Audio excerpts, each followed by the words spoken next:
Ladies and gentlemen, good afternoon and welcome to this WISE debate, Remote Areas Expanding Access. I'm going to be your moderator for this afternoon's discussion. My name is Frida Wolfenden. I'm an academic at the Open University in the UK, where I work on teacher education, particularly in sub-Saharan Africa. I've been working on the TESA programme, Teacher Education Sub-Saharan Africa, for several years, working to improve the quality and access to teacher education. So, to our discussion. We heard an awful lot this morning about 61 million children who are not currently accessing primary school. Many of those children live in rural areas. In some countries, over half the children who are not in school are located in rural areas. But this afternoon, we're not just going to focus on primary school aged children or children who haven't had access to the first steps of schooling, but maybe also think about children going to secondary school. There are also 71 million children of lower secondary school age who are not accessing schooling. And there are many more young people who would like to go to university, who would like vocational and technical education, who are currently unable to access opportunities for that sort of education.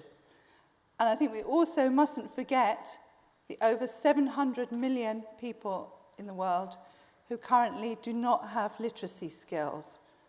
One of the projects that you'll hear about this afternoon focuses very much on literacy skills. So why are all these issues much more pronounced in remote areas? Well, it's often much more expensive to take education opportunities to people in remote areas. Often there are few schools, often it's too far for children to walk to school. Teachers are very reluctant to go and work in remote areas. They might not speak the local language in that particular area. The curriculum might not seem relevant to the learners there. Resources are limited, little access to texts, so very little encouragement to become literate, and little access to networks and professional development opportunities for teachers and other adults who might be supporting learning. And of course, there are other marginalised communities who have very little access to education, who might be living in more urban areas, perhaps those from minority ethnic groups, those with disabilities, and women. But this afternoon, I don't want to focus really on the problems, but perhaps focus a bit more on some of the ideas, some of the possibilities for moving forward and giving these members of the global community access to education. There are initiatives and programs which are showing promise. And a very common feature of many of these programs is that they're harnessing new technologies. Not necessarily cutting-edge technology, like the sort of thing that we've got here in the WISE conference, but perhaps old technologies like radio. There are some fantastic examples, particularly from Latin America, of using radio to improve learning for children in primary schools. But there may also be opportunities to use much more modern technologies like mobile phones and tablets. So in our debate today, we're going to be asking our panellists to analyse their experiences of the benefits and the current limits of using these kind of technologies in a range of contexts. What sort of content do they use? What's the language of this content? How easy is it to adapt, to access? And then what happens to the role of the teacher when you have some of these technologies? I'm sure many of you read recently about a project in Ethiopia where children without a teacher were shown to have literacy gains when they've been given preloaded tablets to play with, but they managed to teach themselves some small literacy. So, but are there such projects sustainable, scalable? And how can we use technologies to enhance strategies that we know can be effective? Locally trained teachers, mentors, bursaries, and flexible language policies. These are some of the issues that we hope to explore in the next hour or so with the panellists and with your input. So I'd now like to invite the panellists to introduce themselves. So perhaps we could start Mr. Sharma. Good afternoon. I'm Chetan Sharma from Data Mission Foundation. A lot of work that we have done has been with working with the young people, young girls in particular, who've dropped out of the schooling system, formal schooling system, and we have made an effort to link them back to the education with the help of certain training modules as well as on the skills building initiatives. And we have reached out to more than 18,000 plus young women in various parts of India so far. Thanks.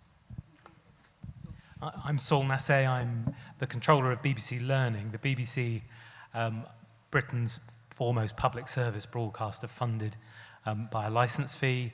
It has at its heart a desire to educate. Our mission is to inform, educate and entertain. So my job as the controller of the education department is to make sure the BBC lives up to that. So right across all of our channels, all of our radio networks and increasingly online, we've got a mission to educate. I commission and produce a wide range of material from informal learning through to formal learning. None of it with a specific focus on rural areas, but in serving all our audiences, we serve people in Britain who are the furthest away from London as much as those who are in the heart of the capital. Thank you. Dr. Islam? Good afternoon.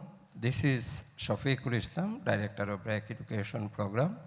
BRAC Education Program currently operates 38,000 primary and pre-primary schools, which are mostly second chance, to more than 1 million children across the country.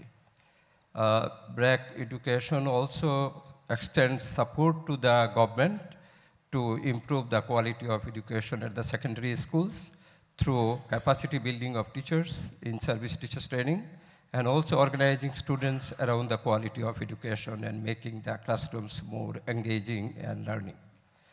The education program also operates a pretty large adolescent development program, which offers services to the adolescent through life skill training as well as livelihood training. This more often we call a center for the girls across the country, which can be referred also as a girls club. BRAC has one of the largest library system in Bangladesh, which is a rural library network. We operate now 2,500 rural libraries, which in the daytime is a school library essentially, and in the afternoon it is open to the community. In the afternoon, these are also open to the youth for livelihood and ICT training. So in brief, this is the education program. Thank you. Thank you. Dr. Pedro?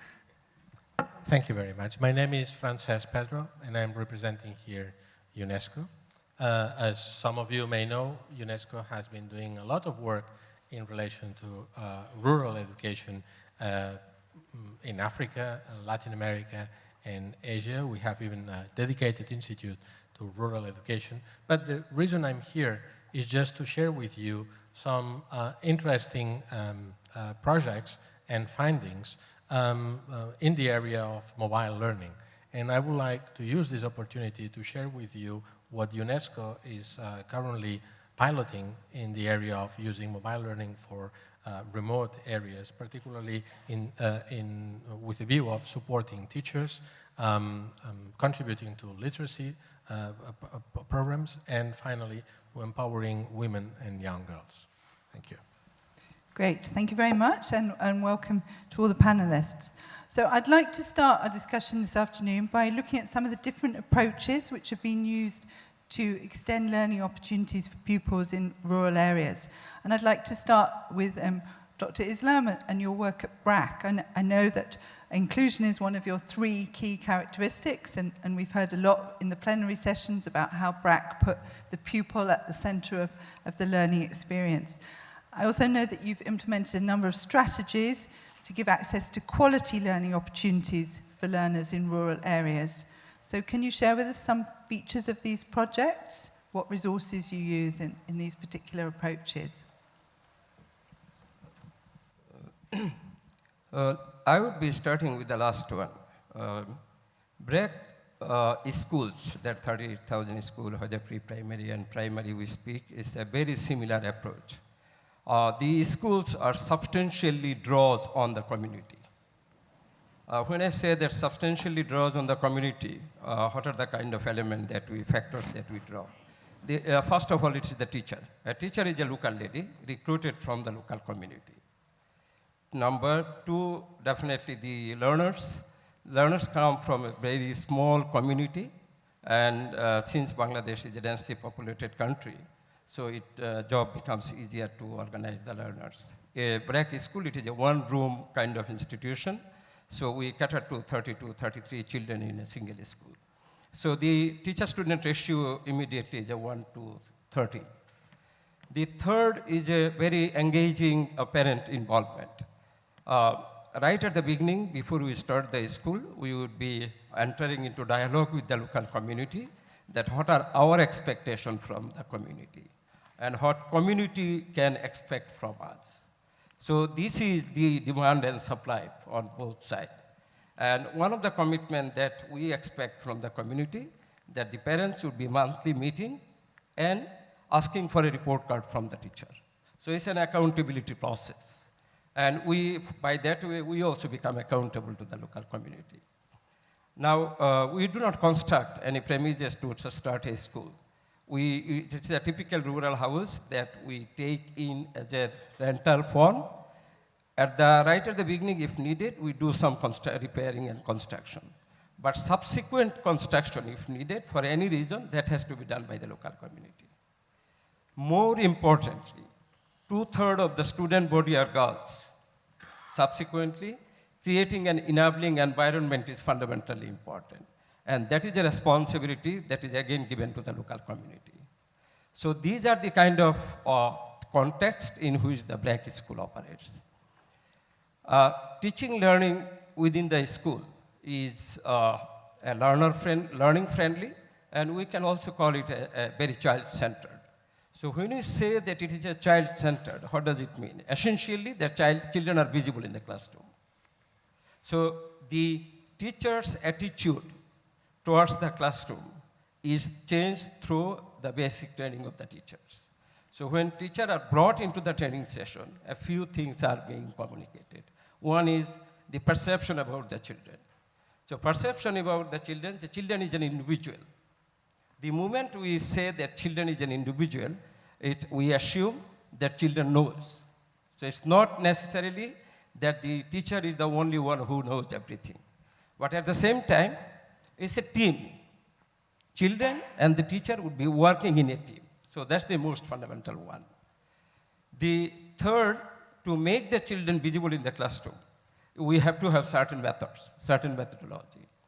We organize them into group works. In fact, whole school is divided into five groups. In each group, around 6. And most of the activities would be taking place in group. And then when needed, it be organized through peer, one-to-one. And of course, there are role play through which children become, again, visible. Now, the reason I call that it is a teamwork, when the children are in the group work, the teacher would be moving from group to group and trying to understand that whether the group work really works. Because putting 6 children in a group, it does not automatically mean that it works. And here the teacher skills come, that how to make these group works working. And the moment we put the children in the group work, the typical classroom is changed. Because a typical classroom, more of a kind of audience shape. And since the teacher come from the same community and essentially a lady, and 2/3 of our student body are girls, so there is a new kind of synthesis within the classroom. Children feel very comfortable because it is she, a motherly, an elderly, a sisterly. This is one. The other thing also from the kind of teacher side, and I'll come back to it later on after some further discussion. It is very empowering for the teacher to become a teacher in the BRAC school system. The moment she joins the BRAC school, she feels empowered, and this has an impact on the classroom teaching learning. She does everything so that teaching learning takes place. So the teacher's development is fundamentally an important element so that it keeps goes on working. So for the time being, I'll finish and get back later on. Thank you. No, that was very comprehensive, and I think the kind of key points there to draw out in the BRAC model is there's very much an emphasis on drawing on the resources that are there in the village, in the community. The resources are to become the teacher and also the pupils to support each other in the classroom. Perhaps, Mr. Sharma, we could move on to talk a little bit about your work, which is focused on, I think, much more older learners, as you said, perhaps people who've dropped out of school, who haven't gained basic literacy. So what was your starting point? Our starting point was, again, similar to BRAC model, a very community-intensive immersion model. But the community immersion model engaged not only just the families of the girls and the youth who had dropped out of the schools, but also the clergy. For example, in many of the Islamic communities that we work, there has been some traditional resistance for the girls getting engaged in the educational process, and more importantly, processes that were, and also with certain topics of the content and the curriculum. So therefore, we've believed that it is very important for us to engage with the clergy, with the government, with the local government officials, particularly those of the education department, because they are the ones who are responsible for giving whole set of benefits for the learners, the uniform, the textbooks, the midday meal, etc. But apart from the consultative stakeholder process, what we thought was very useful was to conduct a thorough baseline study, a baseline survey linked to the social mobilization. So our mobilizer would go home to home, talking to these, to the parents, to the community member, trying to identify the reasons why the girl had dropped out of school. And every girl is a different history. I mean, there could be someone who has dropped out of school because she didn't feel comfortable studying math or English or sciences. She could have dropped out because she wasn't comfortable because in the school there was no separate toilet for girls. There could be a variety of reasons, or majority of the girls said that we found the school atmosphere and the teacher very, very intimidating. We didn't find it friendly enough. We didn't find the content and the language that was being used was in the language and in the idiom which we are more comfortable at home. So the teacher had not taken the effort to synthesize the textbook and the content that were available in making it localized and locally available to the learning participants. So these were some of the methods that we followed in the preparatory process. And the integration, the database that was created was extremely important planning tool with respect to the mobilization, as well as ensuring the subsequent impartation of the training, the skills building process, as well as the certification and accreditation process. So your skills training, where did that take place then? Once you've done this study and you've worked out what the areas are of need and so on, you've then instigated some skills training. Yes. Where did that take place and who led that? It took place within the community multimedia center. These are a formal brick and mortar and informal learning center that is set up right up in the community. And we started initially with the help of UNESCO. In fact, we have a colleague, a senior colleague from UNESCO Paris, who was instrumental in guiding us, Dr. Khan, in the audience. I want to thank Dr. Khan and UNESCO in particular for seeing this initiative early enough and supporting us and strengthening our work. But we realized subsequently that we wanted to make it low-cost, scalable, and effective model, and very similar to what BRAC has said. In the rural areas, in the other places, we find there is a multiplicity of government buildings. There are also abandoned school buildings. So we didn't find any necessity to set up a formal brick or mortar structure. We just approach and engage them. That was our way of engaging the community. In some villages or in urban areas, we even took some homes of the families. We said, give us 2-3 homes. 2-3 rooms within your homes where we could set up the learning center. The learning center, I'm sorry to take too much of your time, but we have a lot more to share. Within the Learning Center, we of course had the conventional method of chalk and walk, but courtesy UNESCO and the integration of the open distance learning that we integrated, the computer and the ICT-enabled learning which we developed. Computers were there, we had plotters, digitizers, we had a whole lot of ICT tools. So that constituted a learning center. Great, thank you. I wonder if Dr. Pedro would like to come in here and just mention, maybe there are any examples of projects that you know about which haven't been fortunate enough to have multimedia centers. Are there any ways in which we can support those communities? Well, this is, I mean, of course, we have done some work with the creation of multimedia centers. But I would say that increasingly, we tend to look at the use of technology in remote areas using what we would call the comfort zone approach, meaning by that we tend to use increasingly the kind of technologies that are not foreign, so to say, to the context in which we are expected to operate. In fact, I would like to use the opportunity just to mention maybe 3 principles according to which we develop our current operations in mobile learning. First, I mean, of course, what I'm going to say is already well known by everyone, but I think it's important for people working in education to remind ourselves that when dealing with the issues in remote areas, education is key, but it cannot solve everything.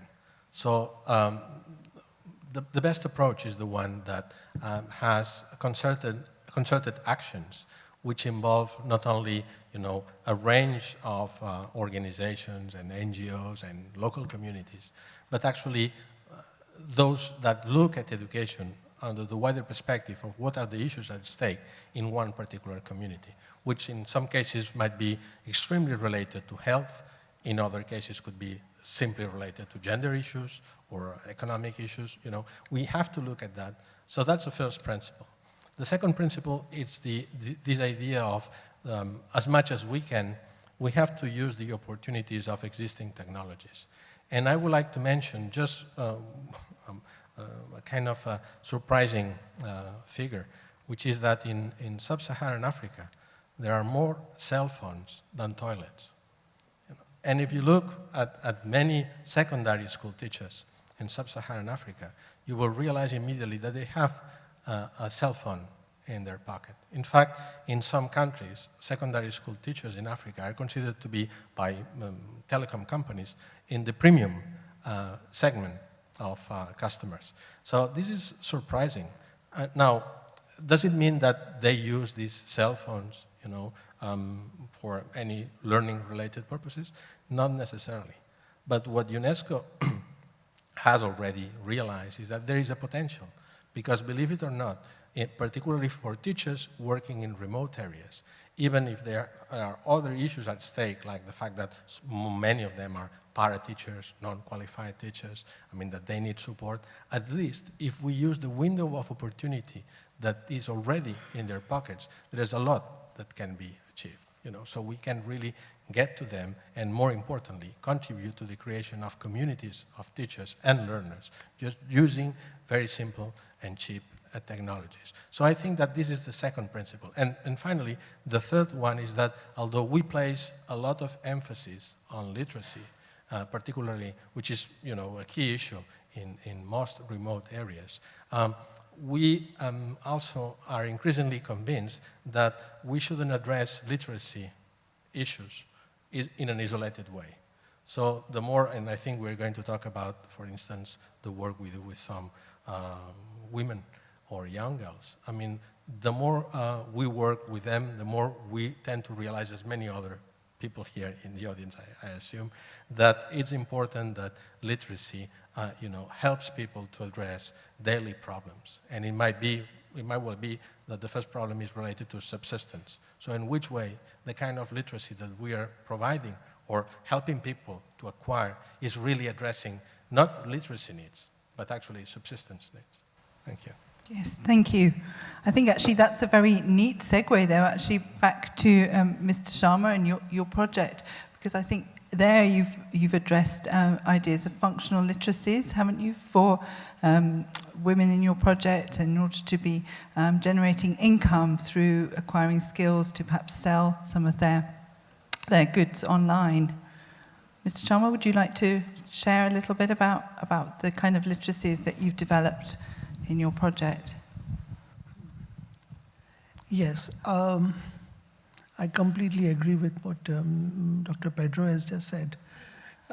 Functional literacy, by way of which a person, and a woman in particular, is able to lead her day-to-day life and further contribute to the sustainability of her family as a unit, I think is extremely important.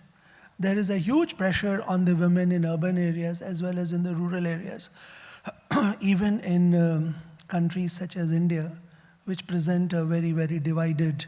I mean, there's one section which is obviously advanced, and there the technologies are, they're the big technology companies. But the larger part of the country has completely lagged behind. Yet, there's huge pressure amongst the women to step out of their homes and contribute that extra money to the household kitty. How does one do that? So breaking and the school dropout are mostly neo-literate or semi-literate.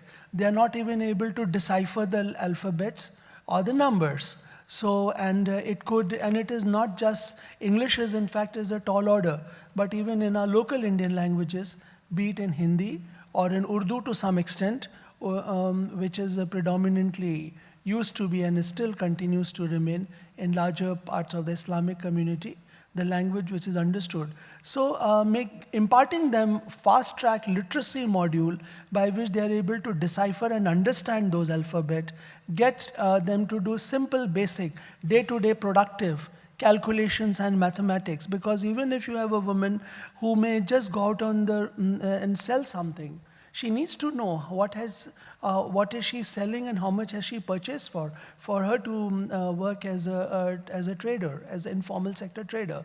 This was one thing we were very clear. Number two is that every woman in particular has some or the other innate design skills.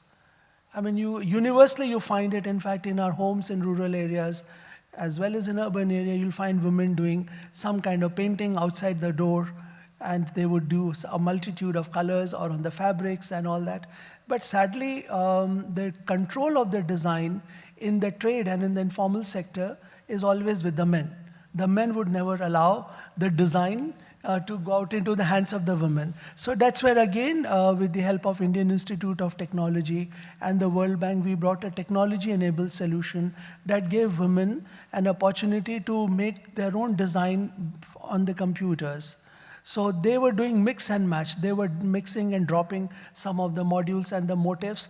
And why the man was controlling this? Because the mold, and you take a fabric on which the mold is, that is extremely heavy. So we made a very light, gender-friendly tool, mold, that allowed the women to put it on the cloth. And once she had the cloth, they were able to embroider, and they were able to sell it in the shops.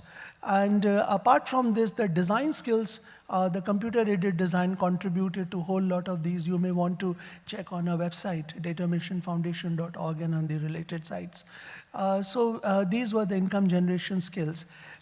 Further taking the guidance from UNESCO and other colleagues, that it was not just you had the entry-level trades. We have seen, and the sector, though were extremely large, tailoring or cutting, handicraft is not large enough for all women to find a place in the economic space. So, and we didn't want to relate them and engage them only in the stereotype profession. A woman who's gained functional literacy she's in a position to work in a mall. She's in a position to work as a computer operator.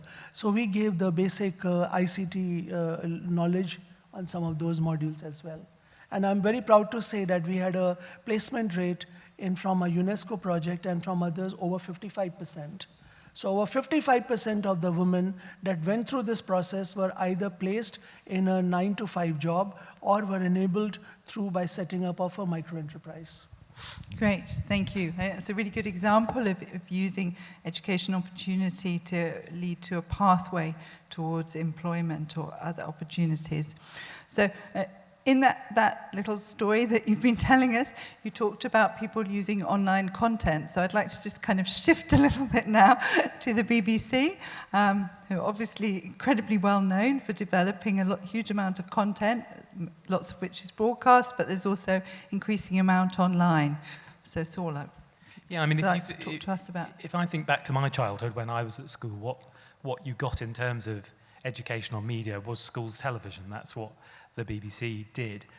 BBC got very early into online and started finding ways of building interactivity into what we do for pupils and for teachers back in the 90s. And it's been something that's been incredibly fertile for us. And we've got something called Bite Size, which is a revision website for children that has got incredible reach. It's got something like 85% reach at age 16. So there are people right across the country using all of that. But I think something we've started to twig just in the last 2 or 3 years is that it's not just that the distribution channel for educational content has changed. It's actually that the wiring of our audience's brains is starting to change.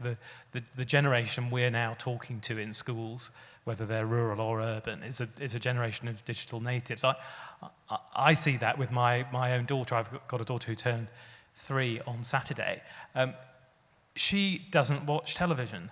She watches a lot of video, and she watches it on the iPad that I supposedly bought for myself and I now can't get out of her hands.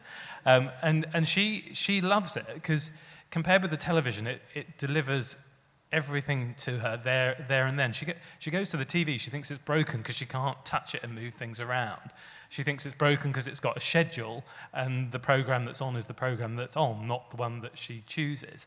And I think if you look at children in societies where there is this huge amount of online activity, they are now completely digital. And I think that's having an interesting impact in rural communities because with the ability of social networks to start connecting people up, the fact that someone is geographically isolated starts to become less and less important. I wanted to really take a close look at this, and because I've got them, I sent a team of my producers out to a really rural part of the UK just to see how these new technologies are starting to be used by kids who are digitally native. So we've just got a quick film, if we could show that, and we can have a think about what's going on.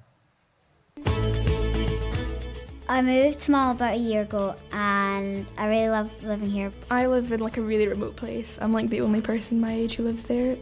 We have 1 or 2 come from the mainland, which is quite an exciting journey for some of them. There are 1 or 2 come across from Kilhone and the outlying areas of Lochalan. It's quite a large geographical area. Children live on the island of Ulva. There's more sheep and deer than humans, so school is the centre of the social life. In the past, it was books that were supplied in the school. Nowadays, most of them have access to the internet, which has changed things dramatically. It's been a lot easier to do studying since we got the school laptops and everyone gets their own account and you can like log on and everyone at different levels can do different things on the internet. I don't really like writing things out on paper. I'm a bit lazy that way. So whenever we get to use computers in a lesson, I'm just like, yay, it's going to be a good lesson. If you get a pupil who is off long term, they have access to everything that I use in the classroom. Even if they're off, whether it's just because of remoteness, even sickness, they can keep up to date with what's happening within the class. They do have social education lessons where some of the resources will not be just Mull-based resources, they are wider issues. For my senior kids, I use a thing called Scholar. They can access lecturers from Heriot Watt University who can offer assistance. One of the difficulties we have here when kids go to college and university is they get homesick very easily. To be in touch with home on a more regular basis rather than a phone call, I'm talking about things here like Facebook and Twitter, and the kids here use all the time. I have friends who live in places like Sheffield and I can communicate with them through email and Facebook. I use Skype and stuff like that to communicate with my friends from my old school. If they were to take the computers away, I would probably end up Skyping off school quite often. I would not get the opportunity to talk to my friends, and I also would not get the opportunity to do things at school. You might not have the certain books. You might have to go off the island to get them. The library still exists, and it's not any smaller than it used to be. But in the library now we have a trolley full of, I don't know if it's 20 laptops that the kids can access that, not just being restricted to being living in the very rural place we do.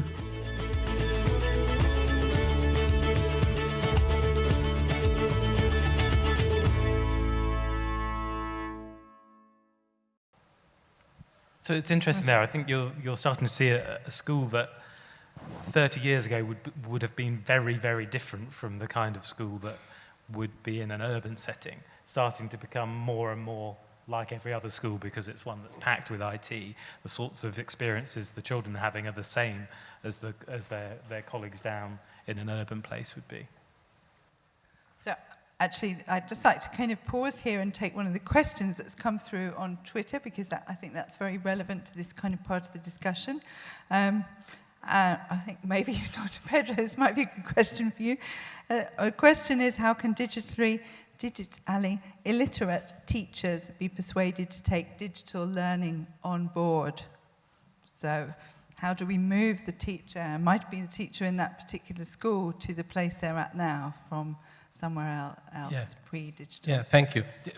Frankly, this is a very important question. And I think that the first element that we have to consider is the relevance of the kind of support or training that we are offering. So people don't mind to try new things, provided that the reward in terms of the benefits they get from using these new tools are really commensurate to the effort they are requested to make. That's why I started the conversation talking about the comfort zone, meaning by that people find much easier to start working with what we call new technologies for learning if we start by technologies which are already in their local context. So it might well be that in the rural areas where they live, they have already some TV sets, for instance, and certainly some cell phones. Okay, we have been able, we and other partners, including, for instance, Nokia, as well as some ministries in education, have been able to use those, I would say,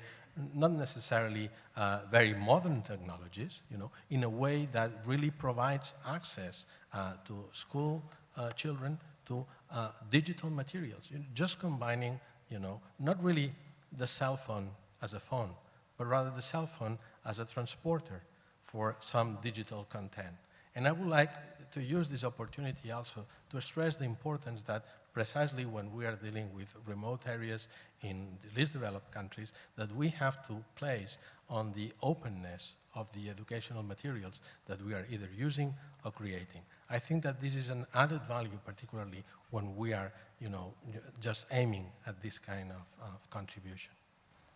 Thank you. Can I add something there? Yes, that's a place, I think, where we as a broadcaster in the UK are really advantaged. I say to my team, don't think of teachers as if they're some sort of separate breed of alien that only teaches. They're people that we reach as a broadcaster all the time who spend some of their time teaching. So we're able, in what we do in general entertainment broadcasting, to start to shift teachers into a digital space because they're watching their favourite soap on demand, or they're catching up with the news on their phone. So it's in a way sometimes easier to shift people in their social life digitally and then use the skills that they've acquired there in the professional context of when they're teaching.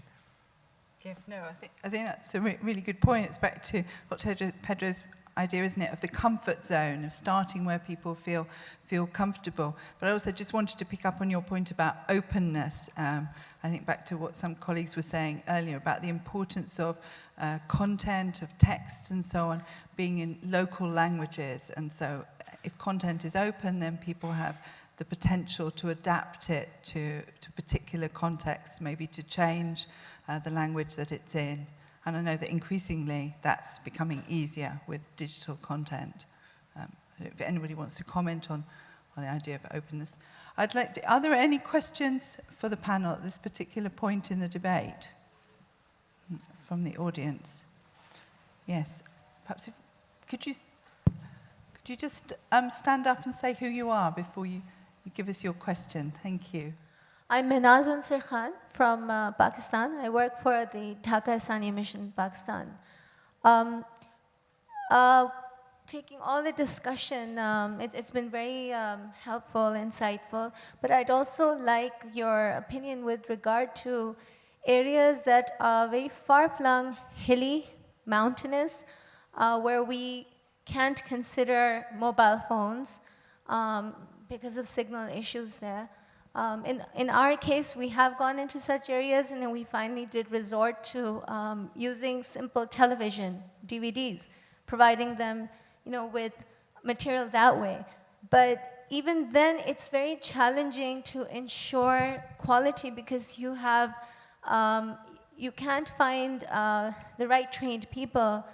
You don't have enough resources often to spend as much on training, though you'd really like to, because in such areas, you require very constant interventions. They're not used to the new way of teaching, learning, activity-oriented approaches. So even with respect to vocational education, I agree some of these areas have some of the most talented women with a natural aptitude towards designing, but then you also have to give them some exposure to what the design demands are in the market, or how they can create or change their designs in such a way that they might even create market needs in the market. And this is a purely business approach, but it becomes very difficult often to reach that sort of target in these kinds of areas. If you have any examples of such areas and best practices, would be very helpful if you can share those. Thank you. Okay, thank you very much. Would you like to comment on your experience? I would like of this? to Yes. partly contribute to this. Now, technology is definitely phase changing of education. This is the bottom line that we have to understand. Now, how we customize this whole technology is a different really question. That would be depending on definitely on the resources available. I would be giving an example that we are doing in BRAC.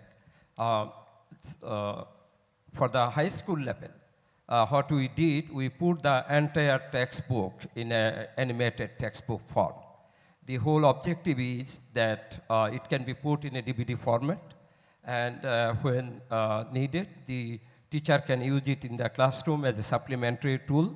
When the classes are over, if the students want, it can be a self-learning tool.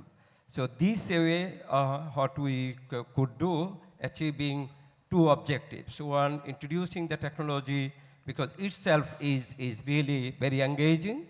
Itself, it creates a kind of very positive attitude among the children, and there is an attraction in the whole technology. The second, if you design this whole software in an interactive way, so that not necessarily they need a large classroom, the 2-3 children can sit down, they can play while they are answering the certain questions on a lesson. It can be also a bit of relaxing. So the tension that one experiences in the classroom can be relieved by developing those softwares.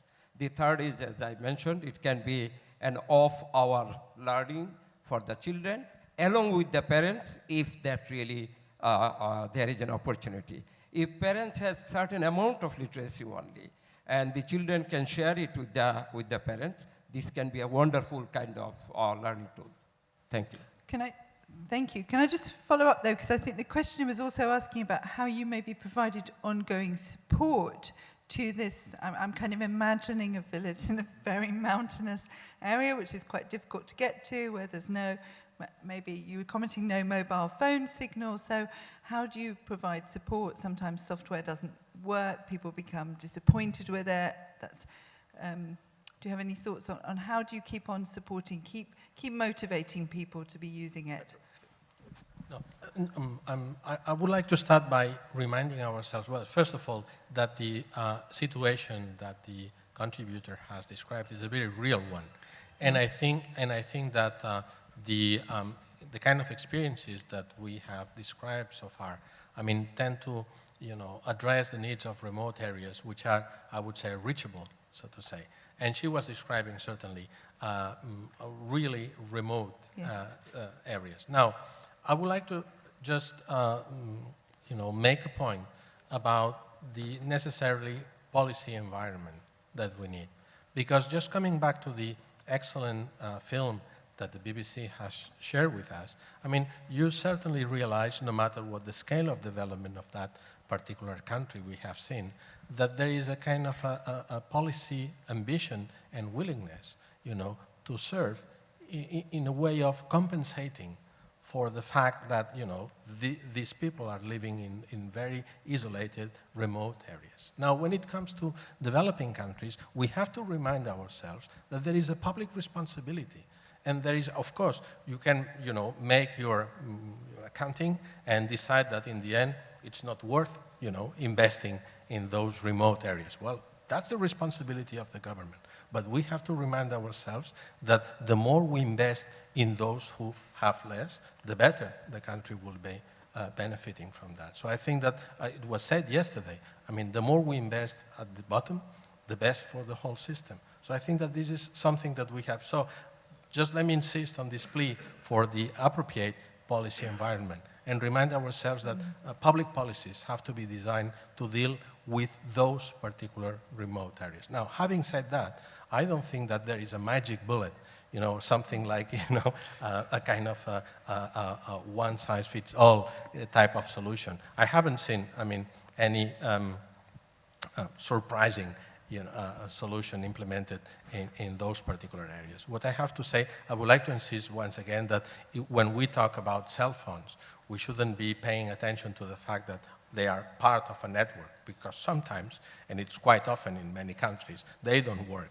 okay? But still, we have a powerful digital device, which can be used to transport digital content. Now, of course, people have to move. I mean, if there are no networks, people have to move, or at least the cell phones have to move, okay? But there are ways to organize that. Okay, thank you. Now, I think that's one practical solution about using the cell phone as a device in itself, even though it might not always be connected. And I know that actually my own university has been involved in a project which has been doing that in Bangladesh, where they've been putting video content on phones, which has been used by people in very, very remote areas. So there are ways forward, but I think, as a colleague said, no magic bullets for that.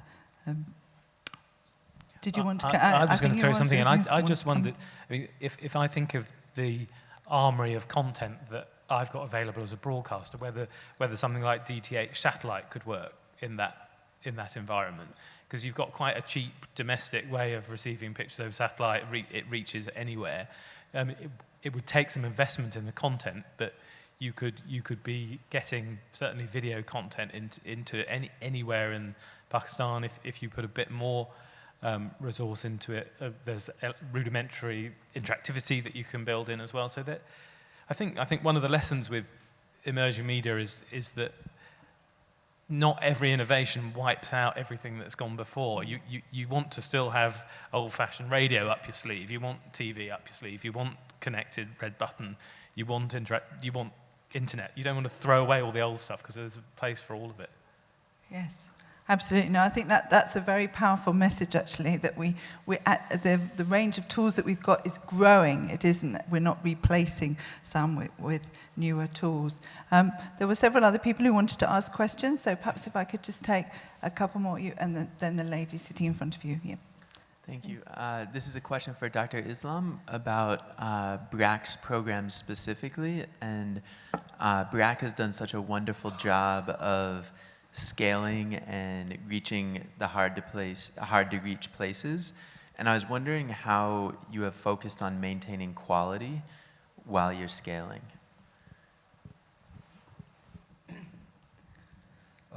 It's a challenge, no doubt.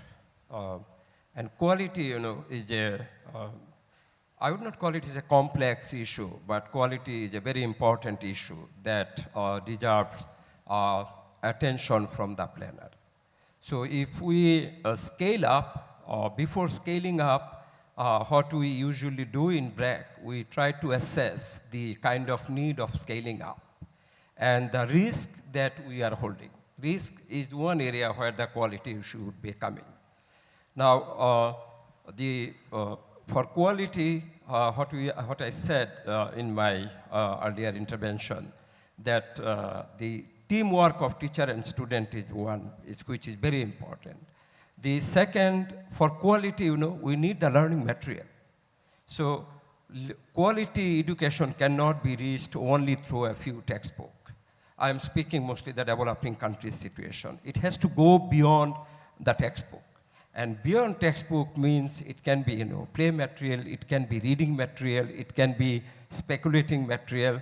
So in BRAC school, usually we provide a diverse materials on reading particularly. The third is again, I'm referring to the developing countries situation. Teacher needs support because we depend on the teachers who does not have a high level of education, usually 10 to 12 years of schooling. So after 10 to 12 years of schooling, she has her own limit. So she has to be supported by the trainer, by her supervisors.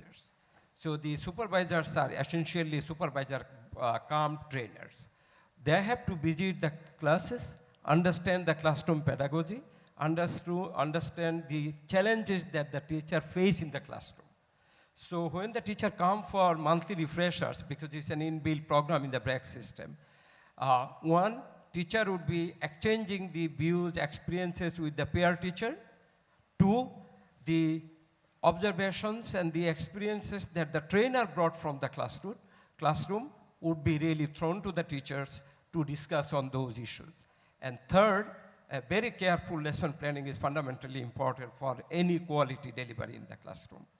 Now, I do not know how it works, and it's in fact a question to my fellow panelists or for that matter on the audience. If I really summarize the BRAC works in Bangladesh or in a few other developing countries, teachers are 10 to 12 years of schooling who has given a training from BRAC and work with full devotion, and one who enters into the classroom just can feel that an engaging classroom. Teacher really interact with the children.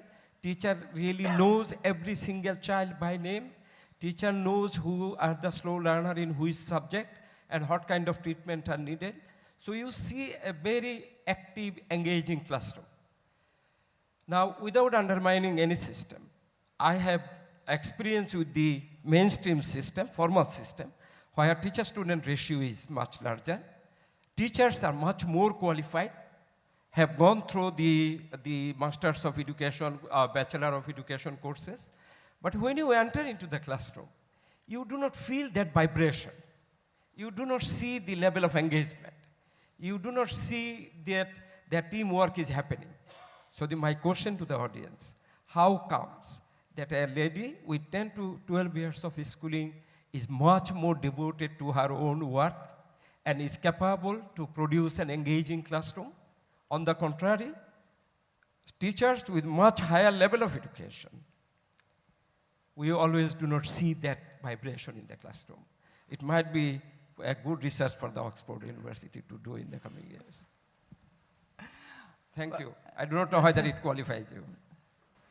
I just want to respond to that and say that we do see some teachers. I personally have seen some fantastic practice in very large classrooms in Uganda, for example, or Kenya, where teachers are, where they have very positive relationships with the children, where they are understanding that those children are knowledgeable and they are listening to them and they are starting from where those children are at.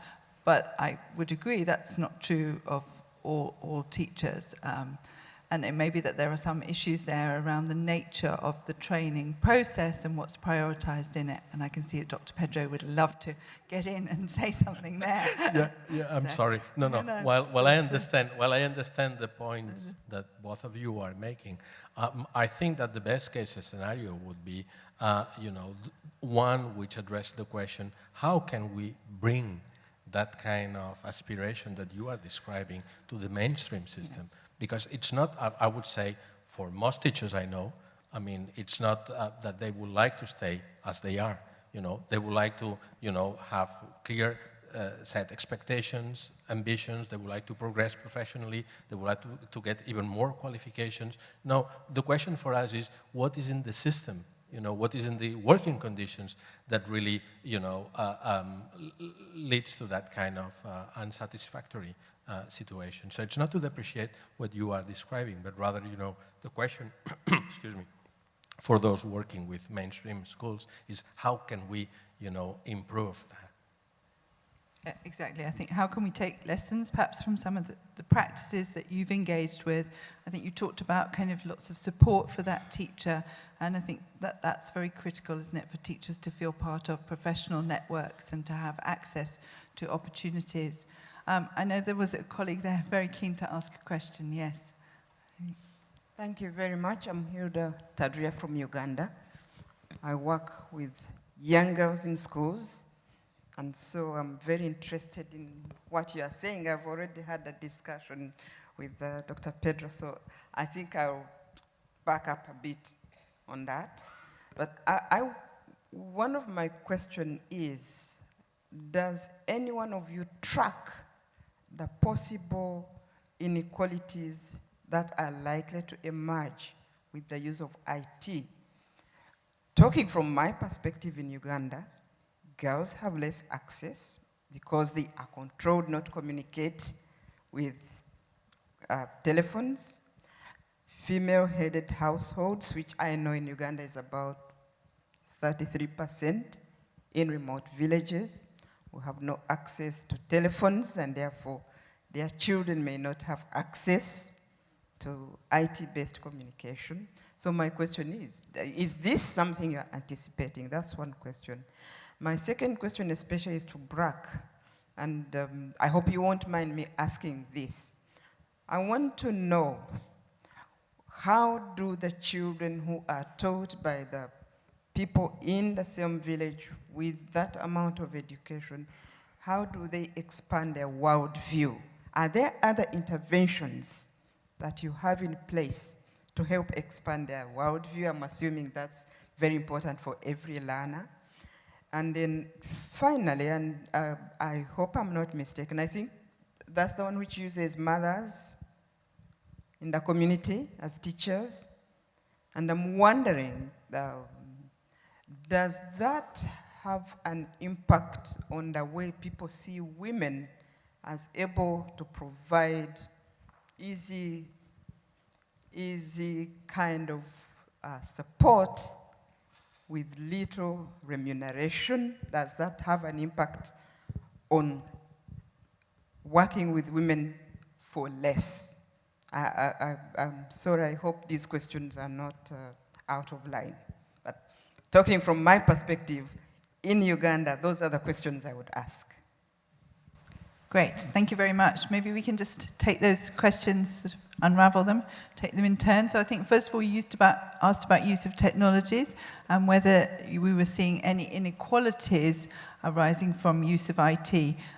You just talked about gender inequalities, but there could be other kinds of inequalities there as well, I think. I know that personally in the panel, we've also talked about the use of language might also give rise to inequalities. Would anybody like to comment on the use of IT? Well, we measure it definitely in the UK because we get statistics back from who uses what, I mean, down to the person.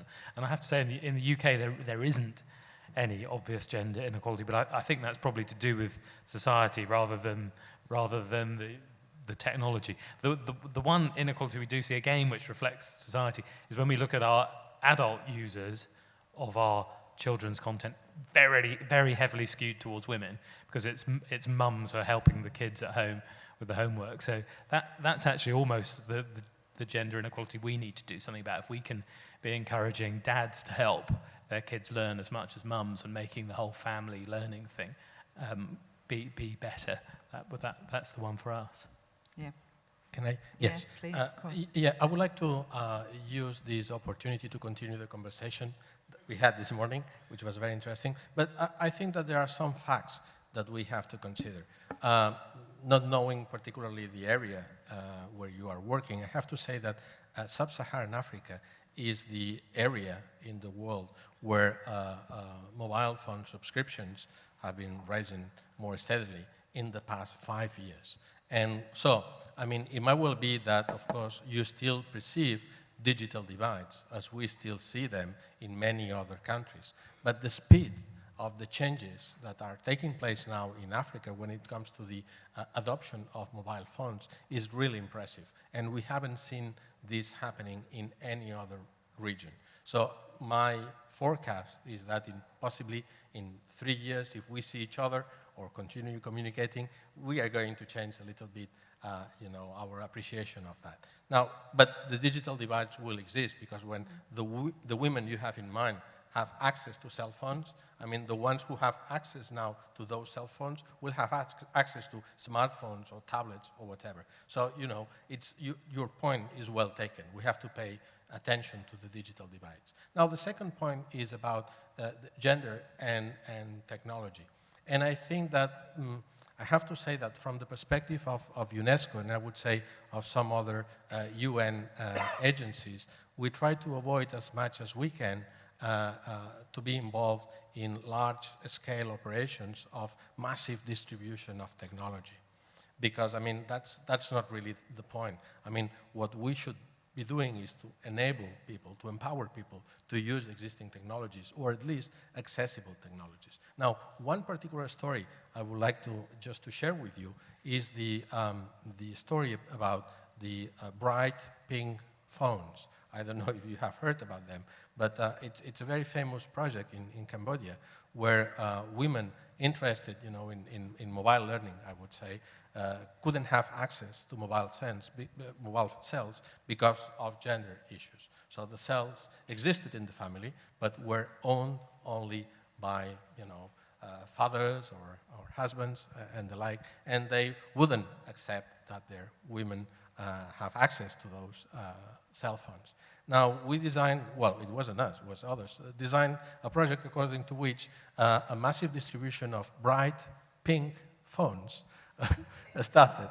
So just using, in a funny way, I think it's a very controversial approach, using in a funny way that kind of a stigma that in those particular communities, males have about, bright pink phones. I mean, now, I think it's controversial because in a way, it's still stigmatizing, the way in which technology appears in the hands of people, depending on gender issues. But certainly, and that's the point I wanted to make, thanks to this, there was a difference in the life of those women. And I think that's, it's a battle where we see, one step forward, and sometimes, even at the price of doing a little bit, awkward things. Thank you. Yes, I think as a colleague said, that this is probably an area that we need to be monitoring. We do know that when technology was introduced into schools, for example, in the UK, initially there could be great inequalities in the way in which pupils had access to that. But then we have to think about strategies and tactics for giving groups that haven't got access to that technology. That's not necessarily a reason for not using it, but for being very aware of that and trying to work out how we can increase access for everybody. So perhaps we could just move on a little bit now on to your other question, which was very much around the kind of BRACs, the teachers that BRAC uses, the drawing on the resources in the community. And I think if I can just paraphrase what you're saying is that by using women in the local community, you're worried that that's a kind of feminization of the profession, and then that leads to actually teaching becoming a lower status profession. And I'm sure we'd all agree that we want teaching very much to be regarded as a high status profession. We want people to enter teaching. We don't want it to be a profession of last resort. But I'm sure colleagues here will give us examples of how perhaps these are starting points for women on a career track to becoming a fully accredited teacher, because it seems to me that's what we need to be thinking about, is how we can support the women who are working as local teachers in their villages to actually gain the qualifications to become equal in status to people who have had opportunities to go away to teacher training college. perhaps you'd like to comment on how that might happen. First of all, thank you for bringing out this whole issue. Selecting the teacher from the community does not mean that the teacher cannot have a worldwide exposure. One of the important elements that we have in our teachers training program, that teachers have a monthly refreshers, and every year they have to go through at least a week-long course. Now in Bangladesh, we started a new program in cooperation with the BRAC University, BRAC Institute of Language, since there is a high demand particularly for the English language. We started a 3-month-long course. You would not believe when these teachers go for training and interact with the BRAC University faculties, which is a private university and one of the top high-quality universities. They are definitely, open up to a new world. So you are absolutely correct that we have to be attentive to it, that unless their opportunities are created for a wider interaction, there can be pretty much of a local in terms of perception. Second, what we do, as I mentioned, that we really believe that learning materials play a fundamental important role in terms of quality education. And as part of that learning material, there is a monthly magazine which goes to every single BRAC school, and in sufficient number, not only for the teacher, so that even the students can access. And the third, fortunately, the whole of media, thanks to media, even a country like Bangladesh, even a country like Pakistan, where there are hilly conditions, the media can be accessed pretty much easily by most part of the country. And that is really connecting the local community to the rest of the world and to the rest of the country. So I fully agree that this is an important aspect that we have to keep in mind when we design the teachers' development packages. So interaction is a fundamentally important area. And the whole feminization issue, I fully agree with our moderator, Frederick. Think of the other alternative. What we had the long tradition, that teaching was a man profession. And the girls with 10, 12 years of schooling have no job, have no work. So would that be working as an incentive to the whole quality education and universalization of education, or would be working as a disincentive? Engaging girls, giving them a space in the society so that they can contribute and demonstrate. And the challenges really putting, for that matter, to the men, that what they are capable of producing, and men have to think it now twice. I think it's not because that they are cheap. It is because they have potentials that they contribute, and they, as citizens of the country, deserve a space to demonstrate. And at least this is the way that we believe in BRAC and work in BRAC. Thank you. Can I just clarify for that? Because I'm not as familiar with some of the... So you don't actually recruit men to be teachers in the BRAC schools? No. Sorry, can you use the mic? Sorry, no plan to bring the men into the teaching teaching group, because the women are doing a wonderful job and they need a space. That is very important to recognize. Why the family would be educating their girls if they do not have an employment, if they end up with unemployment? Right. That is not consistent to the whole concept of education for all. That is not consistent to the whole empowerment of women. But we have to be attentive that that is not being used wrongly. And sure. BRAC has no plan to change this strategy. We are very happy with the women teachers. We will empower them further. We will connect them further to not only to the BRAC University, possible to other universities, but they will remain our frontline people who will make the learning happening in the classroom. Thank you. Yeah, I think it's good to be reassured that actually also this is not a kind of limiting factor. I think this is what the colleague here is saying, that I understand your point about parents sending their girls to school because they can see that there's a route for those girls to become teachers, but surely it's got to be more than just teachers. I mean, teaching is a very honourable profession, but it isn't the only thing that we're going to be educating girls for. So there must be other possibilities as well. So maybe we should also keep those kind of things in mind when we're constructing some of these projects. So that was one of the topics that was very much highlighted here was the issue of gender. And one of the questions that I received here through the Twitter was actually around girls going to school and parents being reluctant, particularly in rural areas, to send their girls to school, and what kind of strategies could we employ to encourage parents to send their girls to school. Now, I know there have been many kind of successful initiatives in that area. I don't know, either perhaps if through BRAC or UNESCO or your own, actually, Mr. Sharma, if you just any kind of ideas that we've got, perhaps we could have one idea each about encouraging parents to send girls to school or allowing girls to participate in education. Would you like to start? Educating the mothers, educating the families, emphasizing and empowering them with regard to the importance of education in their lives. That was one strategy which we adopted. The second strategy that we have tried to adopt, I must say we've not been very successful. One of the reasons in the rural areas why parents don't want to send the girls to the school, because the girl is usually contributing to the household work, either in the household work or in the farm, or at the farm as a farm hand. So she would do all the work in the farming and all the other, or even in the communities like nomadic tribes, shepherds, she would rear the whatever work has to be done.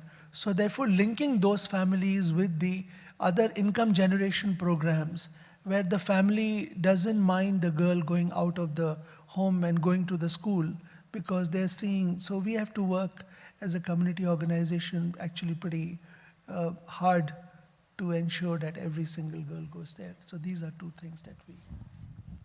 Thank you. I'd like to add, because this is a very important area.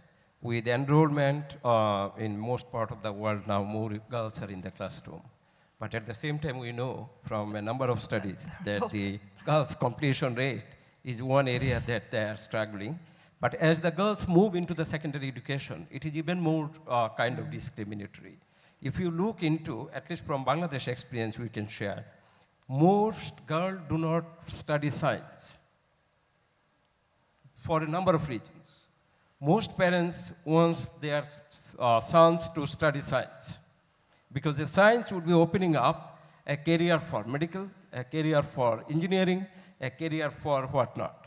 But when you go for, we call it in our part, it's an arts, it's a very limiting for a career selection in the future. But the reason the parents do not really encourage the girls to take up science because it requires higher level of family investment. Since teaching learning is not very effective always in the high schools, it has to be supplemented by the private tuition. And this is a very important area that we have to have a very specific strategy. Otherwise, this situation would not be changing very soon. So it will not automatically happen.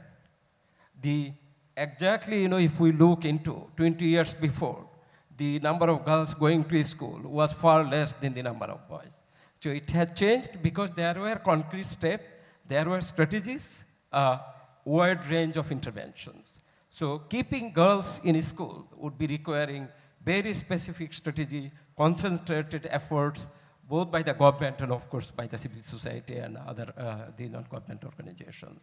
And this is a big area that we have to work. And if anything remain unachieved by 2015, that would be one area that girls still are in a disadvantaged position in most part of the developing countries compared to their boys counterparts. And this is not consistent for the development, for the globalized world that we are into. No, but it is fairly common that girls are not completing primary school to the same extent as boys are and not progressing on to secondary education. So, yes, yeah, I would like to share a piece of information which is really interesting. I mean, when girls complete or achieve the same levels of education of boys, they tend to perform better. And that's, that's a good, rewarding news that is waiting for us at the very end of the road. Now, I would like to come back to the initial question of how to, deal with this imbalance. And I think that there are, I would say, mental barriers which are very difficult in some cases, in some communities, to address. And that's why the work that happens closer to families, and particularly to mothers, is so important. But at the same time, as colleagues have already mentioned, there are also financial and economic issues here. And we have seen in a number of countries, particularly countries that are already becoming middle-income countries, that they have been able to create incentives for families sending their children, and particularly girls, to schools. Okay, so that's one point. But it's not really, a solution that could be applied for everywhere. Now, at least, and I was having a discussion this morning with some other colleagues present here, at least if the kind of school provision that we offer to girls in particular has some kind of possibility of getting earnings, or at least oriented towards a possible, a possibility of earning, then families tend to look at that formal provision of education in a different way. But we have to demonstrate that this is really happening. And at the end of the day, families would like to see how much money that girl has earned. I'm sorry to be so, so practical and so pragmatic, but that's the way it is. So there are, again, mental barriers that are the most difficult to overcome. But at the same time, there are also economic and financial issues. And there are ways in which we can deal with that. Thank you. Yes, I think we're running out of time here, actually, so I'm just going to take one more question. You were going to have an idea from all four of us, and you've missed me out. Oh, sorry. I'm so sorry. Can I throw one in quickly? Yes, you can. Very, very quickly. It's my equivalent to the pink phone. Sorry. Although, actually, in this case, it's a blue phone. The kind of idiocies of a developed country, we're now in a position in the UK where our problem is with boys. Boys' educational attainment dropping quite significantly below girls, particularly in literacy for young boys. Our equivalent to the pink phone was we looked across what the BBC had in terms of its big projects and thought, what do we have here that will attract young boys? And we've got a show called Doctor Who. It's been running for 50 years. It's my favourite show. It's a fantasy show. It really engages young boys. What we did was we put together a writing competition around Doctor Who. So we basically were putting together a whole series of lesson plans that let teachers teach young boys how to write a Doctor Who script. And it completely grabbed them, because suddenly they were doing something at school that felt like something they should be doing at home. And we saw kids who'd only ever written 6-word sentences before suddenly writing 15-word sentences in the most disadvantaged parts of the country. So you can, that's the thing you've got as a broadcaster. You can look at a problem, you can think of what solution you've got in your armory, what appeals to particular demographics. It worked a treat for us. No, sounds great. So maybe there are things that we can take that might kind of excite teachers to be working with girls, because actually we haven't got time to explore this, but I think there are also issues about what happens with girls when they're inside school. It isn't just about getting them into school. But I did promise that we could have one question. Have you got a mic? We could just have the lady in the middle at the first, and if your question is... actually, sorry, sir, it was just the colleague here first. If your question is very quick, we might have time for you. But can we just ask this lady to do hers first? Thanks. Hi, thank you very much. My name is Ellen Martinez, and I work for Save the Children, which is a global organization working on children's rights. And I thank the panel very much for your insights into actually delivering what is a very challenging task that we still have ahead in terms of guaranteeing that 61 million children get to school, hopefully by 2015, but if not, a few years later. Now, one thing that I'm missing in the panel is the government's voice in terms of the challenges within ministries of education to deliver education in remote areas as the ultimate duty bearers in the education equation and as their full responsibility. Now, I wonder to what extent can your initiatives also make sure that in replication and in the scaling up actually involve governments so as to for them to actually be the ultimate deliverers of your really successful successful interventions. Thank you, Chair. Great. And I'm just going to allow the gentleman here to give his question, because you promised it's very quick. And mine is not a question, it's information to colleagues, the panelists. My name is Opali, and I come from Namibia. I'm quite interested in the discussion of boys and girls' success rates. And I would like them to extend their research to Southern Africa. And in Southern Africa, two countries which I know very well, Namibia and Botswana. In those two countries, there are more girls in secondary school and university than boys. At university level, girls work harder, and those who get vice chancellor's prizes, first prizes, and medals are largely girls.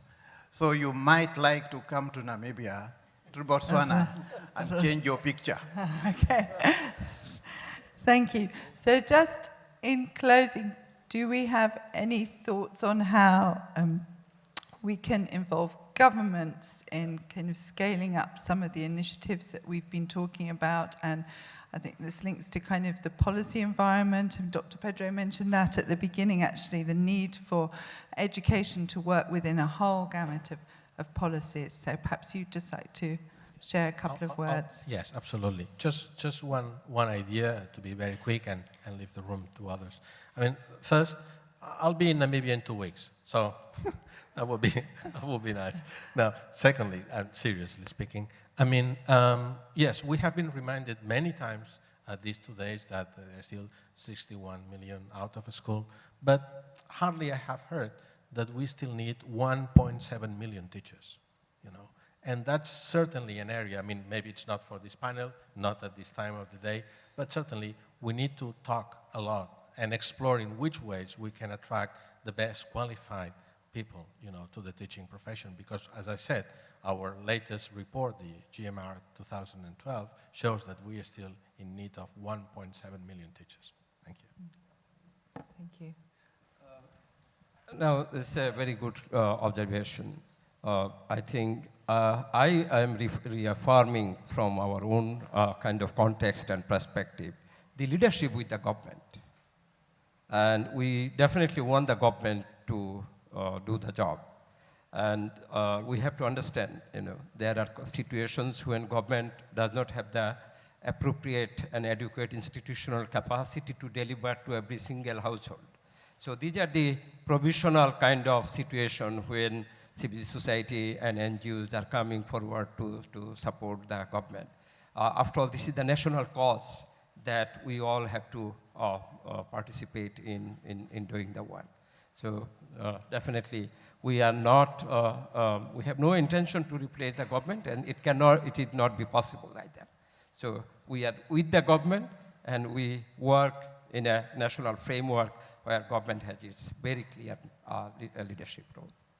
Thank you. Thank you. And I'd like to perhaps just to finish by, in a sense, turning your question back on you and saying that many of the colleagues here will be working in advocacy roles with governments to try and persuade governments to take on some dimensions of these projects, but I think probably that's a role for everybody who's here, actually. One of the joys of being at this conference is to be able to engage in conversations with a wide range of people and to find out about projects that are happening in very different parts of the world, and to take back ideas and then to be using the avenues, the channels that we have in order to be able to talking to relevant governments or government agencies in our own countries. So perhaps I could leave you with a thought that perhaps you could take away something from the discussion today, whether it's about kind of uses of technology, or whether it's about gender inequalities, or whether it's about kind of starting very much in rural areas with the resources that are there, and think about how that might be applied to some of the challenges that you're facing perhaps in your own context or your own work. So finish by saying thank you very much to the panel, and thank you to the audience for joining in. Thank you.